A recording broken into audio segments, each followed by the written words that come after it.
Ali ne, s čim bo Slovenska ljudska stranka tudi s tem novim programom nagovorila volivce? Zakaj zaupati vas Slovenska ljudska stranka? Naša osnovna vizija je manj države, več svobode, torej razbremeniti gospodarstvo, razbremeniti ljudi. Imamo zelo konkretne ukrepe, znižati dohodnino z 200 milijonov evrov letno, znika prihodka države, s tem razbremeniti gospodarstvo. En kup ostalih ukrepov, namreč ljudem je treba omogočiti, da lahko delajo, da lahko zaslužijo.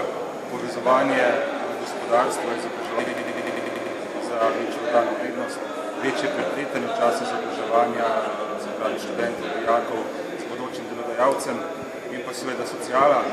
Naše geslo je, da so nova delovna mesta, boljša socialna delovna. Kako pomembno je, da gospod Bogovič, tudi predsednik stranke, pelje stranko tudi na počasno volitve? Gospod Bogovič je predsednik stranke, je uspešen politik že praktično na vseh svojih dosedanjih volitvah, ki je uspešno zmagal.